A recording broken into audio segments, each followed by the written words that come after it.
Hello mga ka-recruit! Gusto mo ba magtrabaho sa Norway? Alam mo bang may libo-libong trabaho na pwedeng applyan at nag-aalok ng 53,000 NOK na katumbas na 285,000 pesos. Monthly yon. Sa video ito mga ka-recruit ay pakikita ko ang step-by-step process kung paano kayo makakapag-apply ng work visa sa Norway. Halina at tuklasin ang iba't ibang uri ng Norway Work Visa, eligibility criteria, application process, mga kinakailangan dokumento, mga hakbang upang madaling makakuha ng job offer mula sa Norway, mga benepisyo at mahalagang tip upang matupad ang iyong pangarap na magtrabaho sa bansang ito. Kung nais mong malaman ang buong detalye, panoorin lamang ang video ito. Kabayan, kung bago ka pa lang sa channel ko, pakihit lang po ang like, subscribe, at ang notification bell para lagi kayong updated sa aking mga bagong video. Ang Norway ay isang masaganang bansa sa Europa na kilala sa mataas na antas ng pamumuhay nito. Ito ay nangangailangan ng mga non-EU citizen na naghahanap ng trabaho ng higit sa 90 days at nagnanais kumuha ng Norway Work Visa o kilala rin bilang Resident Permit for work purposes.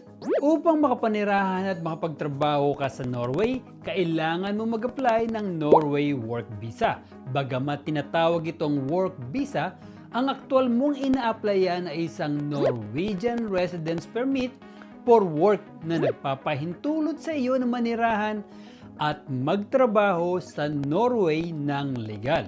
Ang major industries sa Norway kung saan maraming available na trabaho para sa mga immigrants ay ang mga industriya ng oil, gas, energy, tourism, engineering, healthcare, IT, and finance. Available din ang employment sa mga pampublikong sektor tulad ng healthcare at education. Ang mga immigrants na gustong magtrabaho sa Norway ay kailangan magkaroon ng Norwegian-style CV at cover letter. Ang karaniwang average monthly salary dito ay 53,000 NOK, nakatumbas na 285,000 pesos. Kailangan din matugunan ng mga immigrants ang ilang eligibility criteria upang makapagtrabaho sa bansang ito at ma-meet ang educational qualification upang makonsider bilang isang skilled workers. Ito naman ang mga types ng Norway Work Visa at Residence Permit. Kung gusto mong pumunta sa Norway, kailangan mong malaman ang iba't ibang uri ng Norway Work Visa upang mas mapadali ang pagproseso kung nais mong mag-apply nito. Ang Norway ay mayroong 5 uri ng work visa. Ito ay ang skilled workers, seasonal workers, job seekers, exchange program, culture and organization work visa, at ang Vocational Training and Research Work Visa. Skilled Worker Visa o Resident Permit. Upang makapag-apply sa ganitong uri ng work visa, kinakailangan mayroon kang job offer mula sa isang Norwegian employer at isang university degree o vocational training. Ang mga uri ng high-demand skills na karaniwang kailangan nila dito ay healthcare, oil and gas workers, IT, and engineering. Seasonal Workers Visa Resident Permit.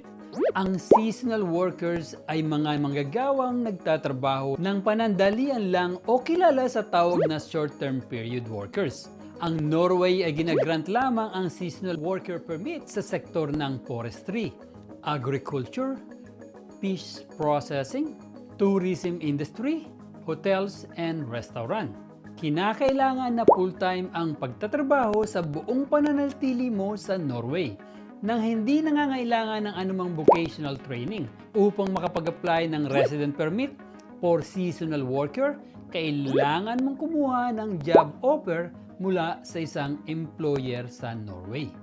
Job Seekers Visa Resident Permit. Ito ay para sa mga job seeker na gustong pumunta doon at maghanap ng trabaho, na kung saan ay maaari ka mag-apply ng Job Seekers Resident Permit. Ang mga aplikante ay dapat may sapat na funds na at least na 24,713 NOK or 133,000 pesos per month upang masuportahan ang kanilang mga sarili. Exchange Program, Culture and Organizational Visa, Residence Permit. Isa ito sa mga pinakamadaling paraan na magagamit mo upang makapag-migrate sa Norway, lalo na ang mga exchange program na ito. Kung ikaw ay isang estudyante sa Pilipinas, maaari ka magparehistro ng exchange program sa Norway upang makapag-migrate mula sa iyong sariling bansa patungo sa bansang Norway.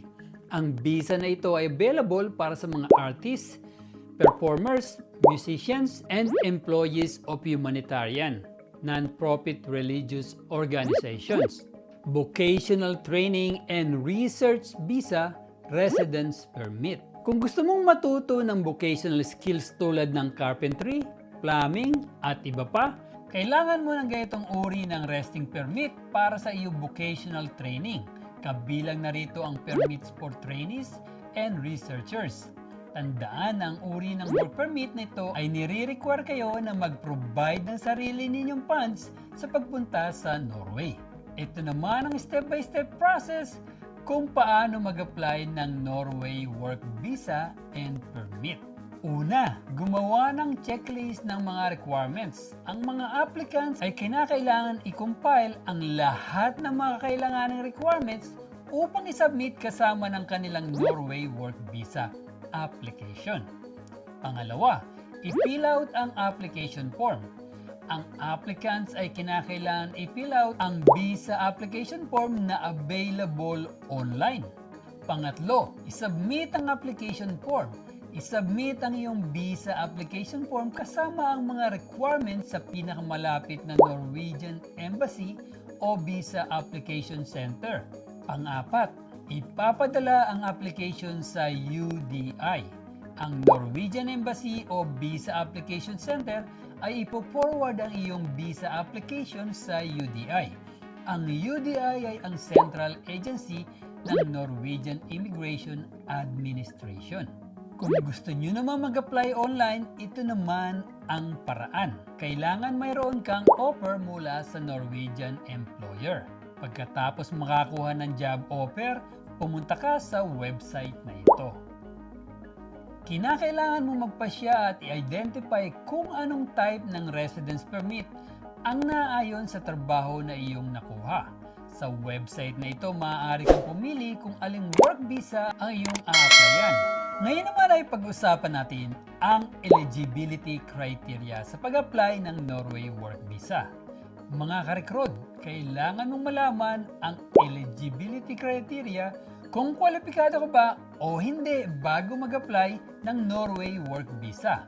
Ang Norway workers ay dapat kailangan 18 years old ang kwalipikadong manggagawa pataas. Dapat ay nakatapos ng edukasyon o degree mula sa isang university o college o di kaya ay nakatapos ng vocational education o may special qualification upang maging eligible para sa trabahong ina-applyan. Special qualification mula sa long work experience tulad ng mga nurse at doktor. At para naman sa vocational education, ito ay maaaring plumbing, electrician, painter at iba pa. Kailangan din may job offer mula sa employer sa Norway. Huwag mag-alala mga karekrod, ibibigay ko sa inyo ang 3 paraan kung paano makahanap ng trabaho sa Norway. Una, kailangan mong mag-search sa internet ng mga job vacancies para sa mga international applicant sa Norway. Pangalawa, kung mayroon kang mga kaibigan, kapamilya o kamag-anak sa Norway, maaari mo silang suyuin na hanapan ka ng trabaho doon. Pangatlo, kung wala kang oras na mag-register sa mga recruitment agencies sa Norway, maaari ang recruitment agencies ang maghahanap ng trabaho para sa iyo. Ang ilang mga agencies ay nagre-require ng bayad sa service na ito, samantalang ang iba ay ibinibigay ito ng libre. Pang-apat, dapat full-time ang trabaho. Kung hindi ka seasonal workers ay dapat full-time ang iyong pagtatrabaho. Pang-5, walang criminal record. Para naman sa visa application process, sa Norway ay pinapayagan nila ang iyong mga employer na mag-apply ng work visa para sa iyo. Kaya kung gusto mong mag-apply ng work visa ang iyong employer sa Norway para sa iyo, ito ang mga bagay na gagawin mo. Kumpletuhin ang lahat ng dokumento para sa Norway work visa. Kumpletuhin ang online application sa UDI website sa website na ito. Matapos mong ipadala ang lahat ng dokumento sa iyong employer sa Norway, ang iyong employer ay mag-a-apply ng resident permit and protection services sa Norwegian Police o sa Service Center for Foreign Workers para sa iyo.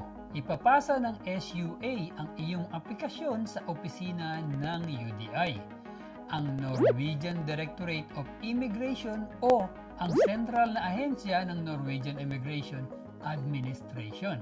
Para naman sa work visa fee, ito ay depende kung saang bansa ka nanggaling.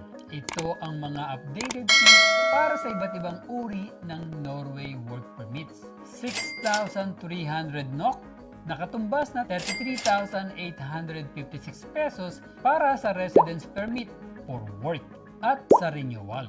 6,300 NOK, nakatumbas na 33,856 pesos para sa group permit for employers per worker. 5,900 NOK, nakatumbas na 31,706 pesos para naman sa study permit for applicants over the age of 18.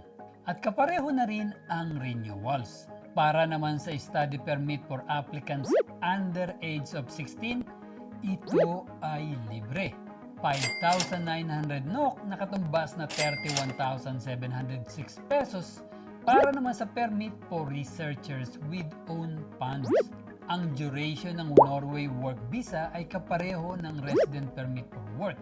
Ito ay valid hanggang 2 years pagkatapos ng patuloy na pamumuhay sa loob ng 3 years sa Norway ay eligible ka nang mag-apply for permanent residence.